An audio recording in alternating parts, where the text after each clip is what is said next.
most beautiful swimming pool. It was like an old swimming hole with a tree trunk with the diving board over it. Was ever the, you know?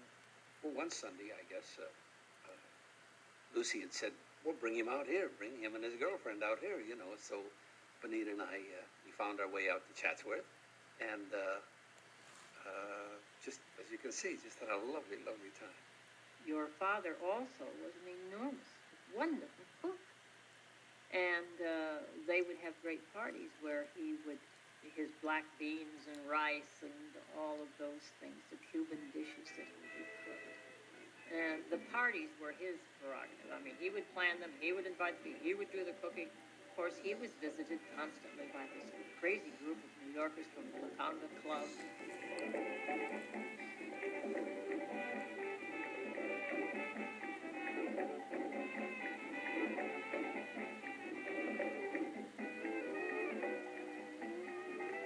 He was the star of that house, you know. The public went for Lucy, of course, but at home, Desi was the star. He took over. Oh, I thought he was so gorgeous. He was so charming that, you know, he exuded warmth. Those brown eyes and that face and always smiling. As opposed to Lucille, who didn't smile all the time. She wasn't witty.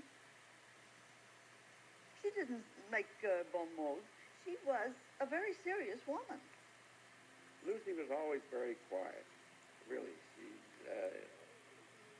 Lucy would make a comment every now and then, but Desi took over. He had a way about him of coming into a room that was joyous. He had a joy of living about him. So they had this idyllic place, and they indulged themselves with dogs, and they had Cocker Spaniels and the... Oh, she loved puppies. If it wasn't for Desi, she'd have had a yard full of puppies, I think. They had a cow. You've heard about her, the Duchess of Devonshire. That from a little cat like this, and it grew and it grew and it grew. A big cow, where it was practically, I think, attacking your father. I mean, it was... She used to tell me the cow was in love with Dad. Absolutely in love with Desi. Come right into the bed. Yeah, in love with him. And they loved to have, you know, the family. And it was always open house. Wonderful time. It was probably the happiest time. When they were newlyweds, my parents were both under contract to RKO. Who knew they would end up owning the studio one day? Danny, I don't want the kind of hit-and-miss marriage my mother had. I know Father was good to her, but she spent her whole life trying to get him to settle down. My mother told me there'd be days like this when the wind would begin to blow and I wouldn't know where to go. She said the night would be so cold and dark and I'd be all alone and every dream I own would blow away. I mean, this gal, you know, by that time she was queen of the bees, but that looked like it was about it. I was happy to do anything that anybody wanted me to do because I was learning all the time. And I never complained. I never thought that it was better if I said, I won't do that, that's beneath me. Or I just wanted to be in there and learning. Okay, she's got what I want. My mother worked pretty much nonstop, but my father was only cast occasionally. And that was usually as a Latin lover. Please. This is very embarrassing to me. The studio heads in those days were very concerned if you had an accent from a foreign country, especially. Porky. You're wrong again, sugar. Ed. No. I will not give up. Desi was afraid of being hyped, of playing things where they might be degrading his nationality. I'm sick of just being a taxi driver. Steve, I'm no more cut out to be a taxi driver than I am to be a butler. But as long as we give away the easy touches, we'll be lucky to make a living. I never worry about finances. He had a concern about him being a little younger than Lucy, that everybody was looking at him because he was younger and because she was older, maybe making more money, which she was. When Japan bombed Pearl Harbor, my father rushed down to enlist in the U.S. Navy, but he was turned down. They wouldn't draft him. Exactly. But he wanted his citizenship. So he did what he could. He made patriotic films.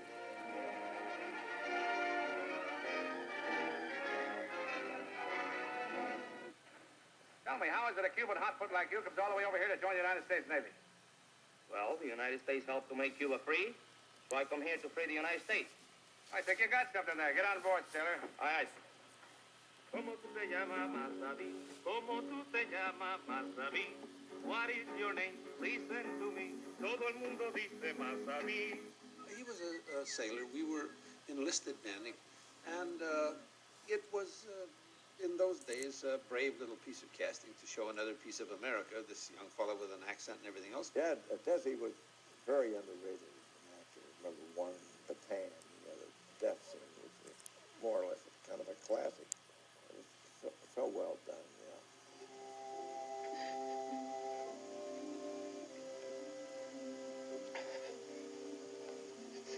Jitterbug kid, shaking himself to death.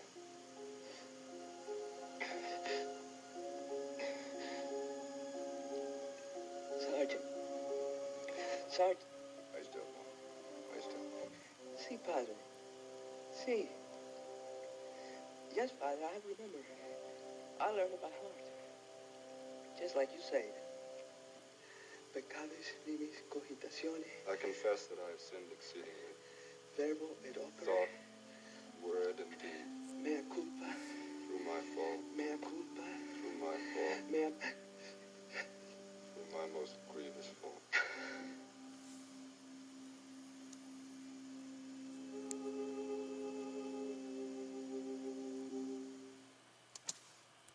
During that war, they had what they called the Victory Caravan Tour, where all the big Hollywood stars would go out and try and sell war bonds. I knew Desi and met him on the Victory Caravan. And Desi was some kind of character. We were having so much fun selling bonds. We started in Washington. And I'll never forget, Groucho got in the cab with Mrs. Roosevelt. And Charlotte Greenwood stepped off the plane and did a high kick. And he nudged Mrs. Roosevelt and said, "You could do that too if you put your mind to it." Imagine saying this to the First Lady, you know. The first picture that I ever made, where I had any kind of part, Damon Runyon chose me for a picture called The Big Street. I'm happy now, Pinks. I'm happy for the first time in my life. She was wonderful in it, and she was very proud of it. And that let me know that she always considered herself a serious actress, not just a comedian. That did it, Pinks. Nobody can ever call me a broken down and calapo again.